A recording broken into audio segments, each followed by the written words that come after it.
വീട്ടിലേക്ക് വിളിക്കുമ്പോൾ സ്ഥിരമുള്ള ചോദ്യങ്ങളിലൊന്നാണ്, ഇന്ന് എന്താ അമ്മ സ്പെഷ്യൽ?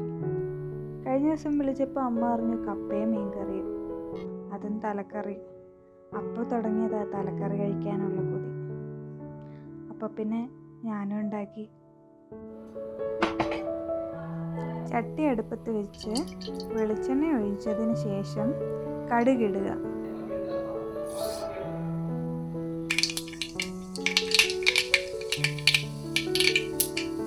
അത് നന്നായി മൂത്ത് പൊട്ടിയതിന് ശേഷം ചുവന്നുള്ളി ഇടുക.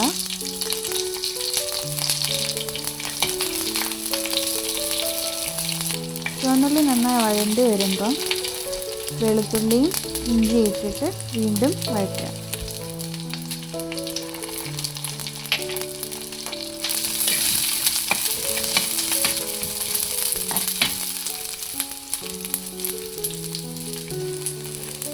ഇനി ഞാൻ ഇടുന്നത് പച്ചമുളകാണ്, പിന്നെ കറിവേപ്പില.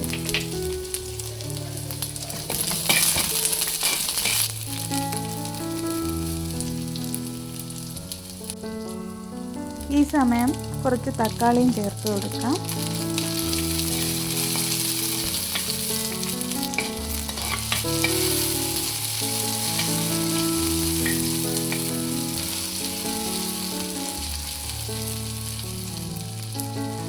ഇനി കറിക്ക് ആവശ്യമുള്ള പൊടികൾ നമുക്ക് ചേർത്ത് കൊടുക്കാം. മല്ലിപ്പൊടി, മുളക് പൊടി, പിന്നെ മഞ്ഞൾപ്പൊടി. ഇത് മൂന്നൂടെ ഒന്ന് ഇളക്കി ചൂട് പിടിച്ചതിന് ശേഷം കുറച്ച് നല്ലപോലെ കുരുമുളക് പൊടിയും കൂടെ ചേർത്ത് കൊടുക്കാം. അത്യാവശ്യം നല്ല എരിയുള്ള കറിയാണിത്. അതുകൂടെ ചേർത്ത് ഇളക്കിയതിന് ശേഷം ഞാൻ നേരത്തെ കുടംപുളി വെള്ളത്തിലിട്ട് കുതുക്കാൻ വേണ്ടി വെച്ചിട്ടുണ്ടായിരുന്നു. അപ്പോൾ ആ പുളിയും വെള്ളവും കൂടെ ഇതിലേക്ക് ചേർത്ത് കൊടുക്കാം.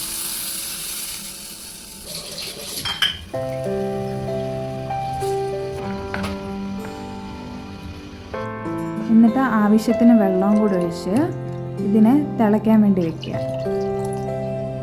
ഈ സമയത്ത് കറിക്ക് ആവശ്യമായിട്ടുള്ള കല്ലുപ്പൂടെ ഞാൻ ചേർത്ത് കൊടുക്കുന്നുണ്ട്. ഇനി കറി നന്നായിട്ടൊന്ന് തിളയ്ക്കട്ടെ.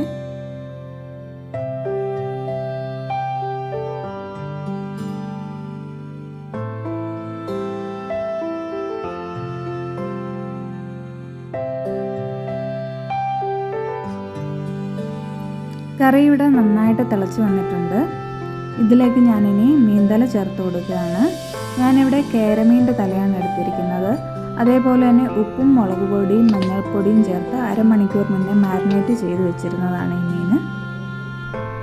ഇനി ഇതിലേക്ക് ഒരു കറിവേപ്പിലയും കൂടെ ഇട്ടിട്ട് അടച്ചു വെച്ച് ഒന്ന് തിളപ്പിക്കുന്നുണ്ട്. കറി നന്നായിട്ട് തിളച്ച് കുറുകി വന്നിട്ടുണ്ട്. ഇതിന് സ്പൂണിടാതെ ഇങ്ങനെ എടുത്ത് ചുറ്റിച്ച് വേണം ഇളക്കാൻ. ഇനി ഞാൻ ഇതിലേക്ക് ഉലുവാപ്പൊടി ചേർത്ത് കൊടുക്കുന്നുണ്ട്. കുറച്ച് കായപ്പൊടിയും ചേർത്ത് കൊടുക്കുന്നുണ്ട്. കായപ്പൊടി ഈ തലക്കറിക്ക് നല്ല ടേസ്റ്റ് കൊടുക്കും. ഇനി ഒരല്പം ചാറെടുത്ത് ഈ കായപ്പൊടിയുടെ മുകളിലേക്ക് വെച്ചിട്ട് നന്നായിട്ടൊന്ന് ചുറ്റിച്ചെടുക്കണം. എന്നാലേ ഇത് രണ്ടും എല്ലായിടത്തും ആകത്തുള്ളൂ. ഇപ്പം ഞാൻ ഗ്യാസ് നിർത്തി. എന്നിട്ട് കുറച്ച് പച്ച വെളിച്ചെണ്ണ ഒഴിച്ചു. ഇനി 2 കറിവേപ്പില തണ്ടോടെ ഇട്ടിട്ട് ഇത് അടച്ചു വെക്കുന്നുണ്ട്. ചട്ടിയുടെ ചൂടുകൊണ്ടാണ് ഇതിപ്പോഴും ഇങ്ങനെ തിളച്ചുകൊണ്ടിരിക്കുന്നത്. 10 മിനിറ്റ് കഴിഞ്ഞ് തുറന്ന് നോക്കാം. നമ്മുടെ മീൻ തലക്കറിയുടെ റെഡിയാണ്. നന്നായിട്ട് കുറുകിയൊക്കെ വന്നിട്ടുണ്ട്. ഇതിന് കപ്പയുടെ കൂടെ ചേർത്ത് നന്നായിട്ട് കൂട്ടിക്കുഴച്ച് കഴിച്ചപ്പോൾ എൻ്റെ കൊതി കുറച്ചൊക്കെ ഒന്ന് കുറഞ്ഞു.